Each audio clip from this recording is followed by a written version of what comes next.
দেশে প্রথমবারের মতো কৃত্রিম হার্ট প্রতিস্থাপনের উদ্যোগ নেন ইউনাইটেড হাসপাতালের কার্ডিয়াক সেন্টারের চিকিৎসকরা। বুধবার প্রায় 4 ঘন্টার সফল অস্ত্রোপচারের মাধ্যমে হার্টমেট 3 নামের একটি মেকানিক্যাল হার্ট বসানো হয় রোগীর হৃৎপিণ্ডের নিচের দিকে। 24 ঘন্টা রোগীকে পর্যবেক্ষণে রাখার পর বৃহস্পতিবার বিকেলে চিকিৎসকরা জানান, বর্তমানে রোগীর অবস্থা স্বাভাবিক রয়েছে। যথাযথ নিয়ম মেনে চললে কৃত্রিম পদ্ধতিতে দীর্ঘদিন হৃৎপিণ্ডের কার্যকারিতা স্বাভাবিক থাকে বলে জানান চিকিৎসকরা। এই পেশেন্টটা অনেক চিকিৎসা করেছেন।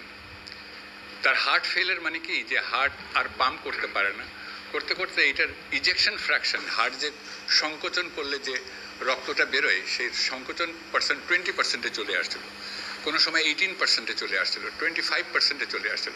হার্ট আর পারতেছিল না পাম্প করতে, because she is only 42 years old. ওনার সম্মত হয়েছেন এবং গতকাল আমরা দুনিয়াতে সবচেয়ে লেটেস্ট যেই আর্টিফিশিয়াল হার্ট বা মেকানিক্যাল হার্ট এলভ্যাট, এটাকে বলা হয় হার্টমেট 3 পাম্পটা সংযোজন করতে পারছি সার্জারির মাধ্যমে, ওপেন হার্ট সার্জারি করার মাধ্যমে। So that's a very big news. এটার পিছনে আমি অনেক ধন্যবাদ দেই আমার টিমের ভিতরে যে ডাক্তাররা সরাসরি এর পিছনে কাজ করেছে। তাদের ভিতরে একজন হচ্ছেন doctor Rafi, who has been very well read about this subject, আমার সাথে ওতপ্রোতভাবে কাজ করেছে। ডক্টর আরিফ এবং আমাদের কনসালটেন্টরা যারা আছেন, doctor Reza, doctor Saidul, doctor Rafiq, anaesthesia ডিপার্টমেন্টের বিরাট একটা অংশ, এরা সবাই কাজ করেছেন। At the same time, the hospital has taken also a big part supporting this program. কারণ কি, এই হার্ট ট্রান্সপ্লান্ট বা এই মেকানিক্যাল হার্ট ইমপ্লান্ট যে জিনিসটা, এটা অনেক ব্যয়বহুল। সাথে আমার ফ্যামিলির সাথে ডিসকাস করলো, আমাকে তার 2 দিন পরে ইউনাইটেডে নিয়ে আসা হলো ডক্টর জাহাঙ্গীর কবিরের আন্ডারে।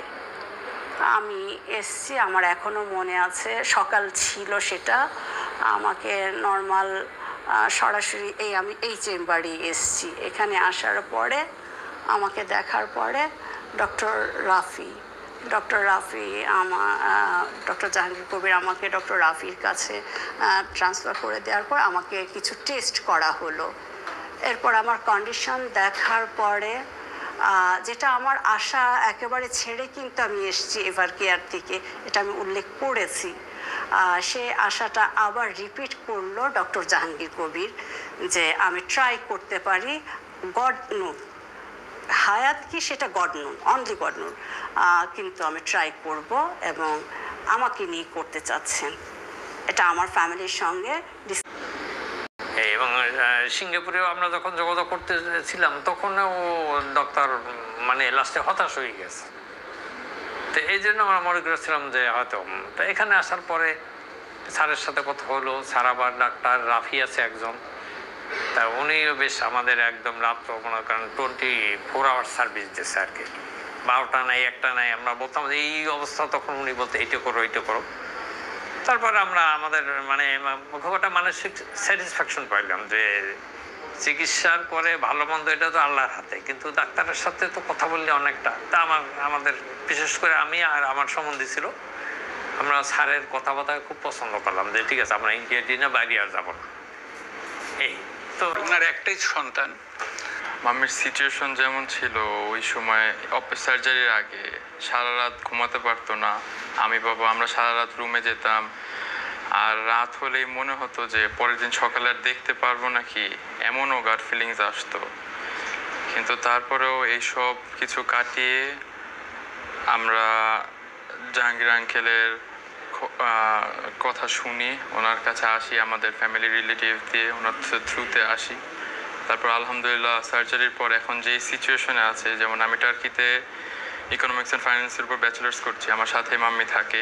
বাসা আমাদের অনেক বড়, বাসার সব কাজ মাম্মি নিজে হাতে রান্না করে, ঘর ক্লিনিং থেকে শুরু করে সব কিছু করে। আলহামদুলিল্লাহ এখন যে সব করতে পারছে, আগের সাথে কম্পেয়ার করলে এটা ফার মোর বেটার। সো যে আমরা এখন মেন্টাল স্যাটিসফ্যাকশন নিয়ে রাতে ঘুমাতে পারি, এটাই একমাত্র আমাদের বড় বিষয় এখন।